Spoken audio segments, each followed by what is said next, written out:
Konnichiwa. Hello YouTube. It's Uncle No Identity, and in today's video we're going to be taking a look at the motorcycle and rider figure from the 1/35th scale JSDF Motorcycle Recon set.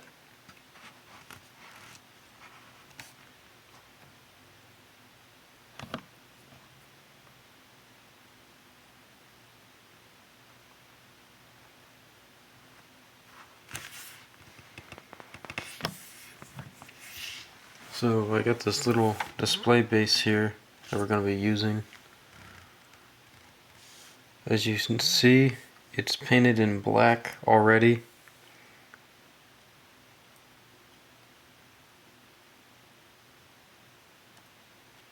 So this is the completed model here. I used Krylon's chalkboard black to spray paint this motorcycle. It is a very good paint. It's got a satin finish. It's really nice, and if you want to base coat anything in black paint, I suggest this is the color to use.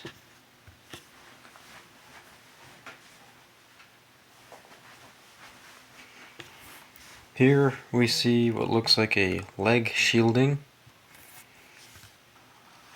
The spokes on the wheels are very well detailed. Oh, right there. Oh, shoot. I need to readjust the wheel here on the arm. I'll do that after the video. It's a little off. I need to just do some adjustment work there.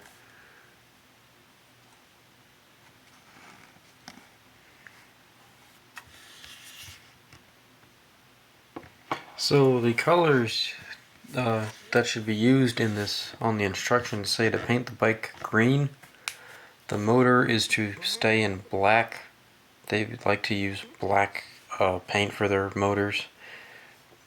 Engine enamel black to keep the sheen down, because engines are usually aluminum or steel and they're metal. They paint them black to keep them low visibility. And for the green color, I'm going to be using Tamiya's XF74 olive drab Japanese ground self-defense force. It's a nice olive color, really like it. We're going to keep the seat black and the motor black and just do the pipings, the cladding and fuel tank. This piece here I kind of thought was a little hard to work with. The whole radio box and little storage bin on the back. This whole assembly was quite complex for how tiny of a model it is too. But in the end, I managed to put it all together. Here we have, this bar right here, which connects to this. I need to paint the chain in a metal color. Paint this arm in the green. That's in green. Anything basically that's not the motor or the drive system should be green. Paint the I'm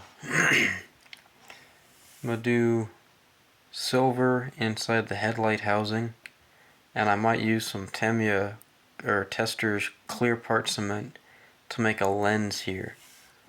Sorry for my thumb being in the way. Oh, there we go. Can it focus anymore? Yes, perfect. I'm gonna paint the very insides with silver and then put a Tester's clear part cement right on the end up top to make a lens for it. And now it's time for me to show you the rider. So here we have our figure. It's a very cool figure. Right here you can barely make out. Right there is a little angle head flashlight. He has a Japanese assault rifle. Hang on, I'm gonna put the figure down. I'm gonna go grab something real quick. So here we have my angle head flashlight here. This one is quite small, as you can see. I'm gonna move this over here so you can see it better. It's a small little thing. They're very practical. You can be crawling on the ground like this and the light is facing forward. That's why they're designed that way. So that's a little video there. Wow, look at that. The lighting is different when you zoom in and when you zoom out. So here we go again. That's my angle head flashlight. It's actually quite small compared to, scoot over here.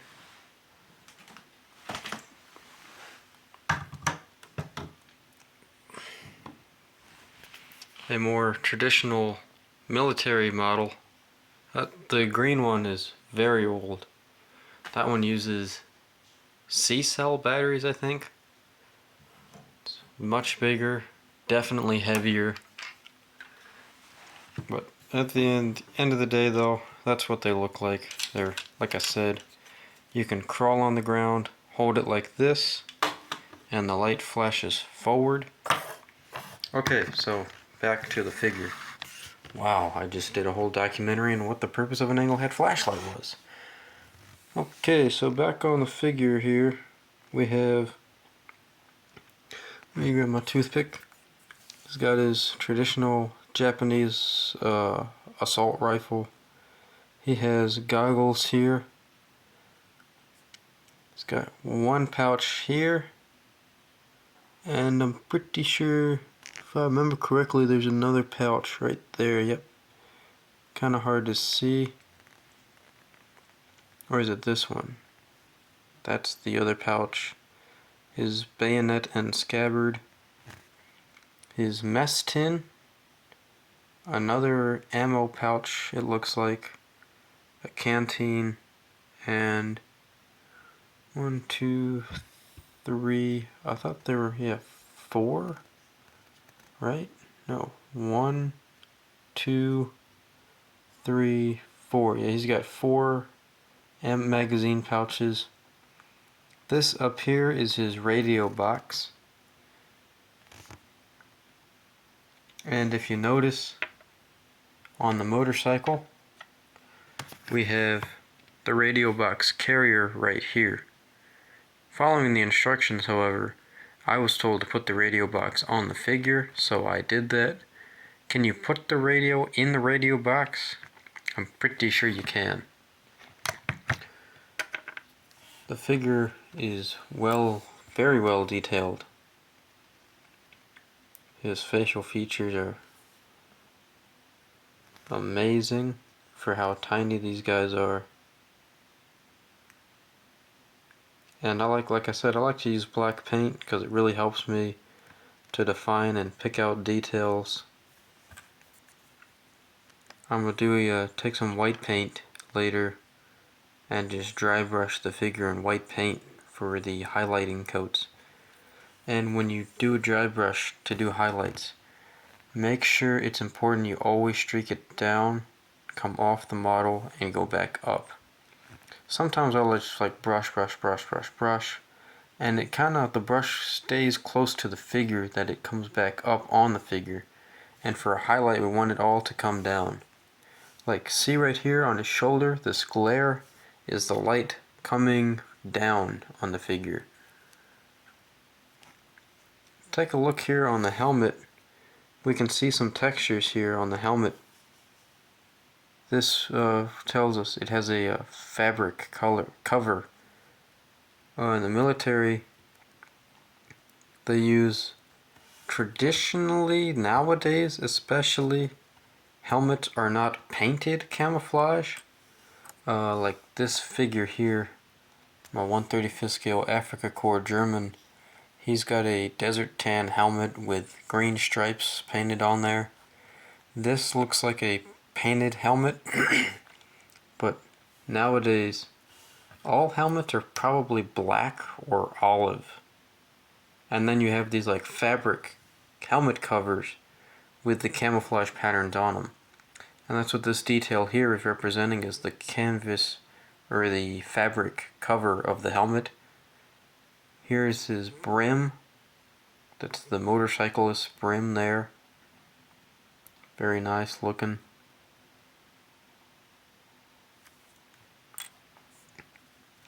That's my little review on the figure so far. Even when he's not on the motorcycle, he's got a really cool stance. Really like his sort of here. That sort of leaning in look.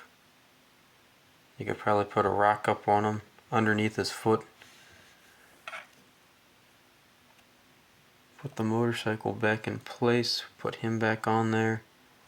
To show you what, I'm going to take him off the base here for a smoother platform. Oh no, a wheel fell off.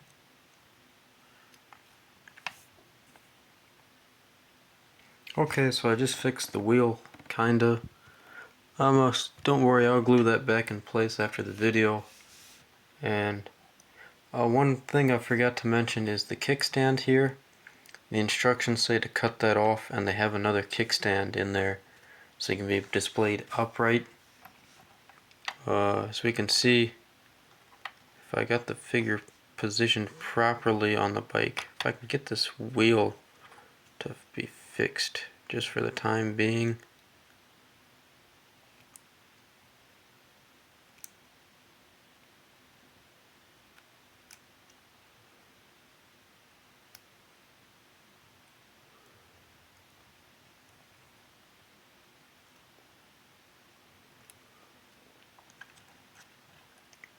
There we go. As we can see, the kickstand isn't even touching the ground because of his foot's propped on there. So that's why the instructions show you to cut that off. But for right now, I'm not going to do that, just because I might want to display the bike all on its own.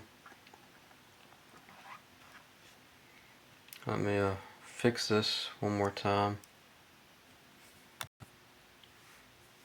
Okay, I'm back after that quick little repair. I just put some glue on that.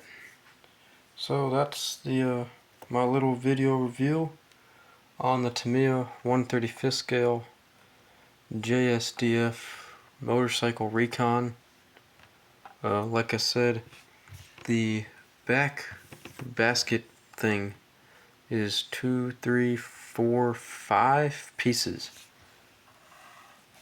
The main bracket, this side plate, this, actually 1, 2, 3, 4, 5, 6 pieces. The license plate and lights cover is 1, holder is 1, this bracket 2, this big bracket which goes all the way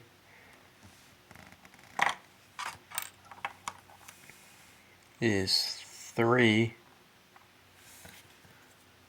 the whole, and then 4, 5, the radio box is a 2-piece. 1, 2, 3, 4, 5, no, 6, yes, and the piece up here. That was a little fiddly to work with, but have patience and you shall get decent results. So now after that, I'm gonna paint all of necessary parts olive drab, paint in the headlight, and I'm gonna put a little bit of clear cement on the headlight. I'm Uncle No Identity, and I hope you like this video, and I'll see you guys in the next one.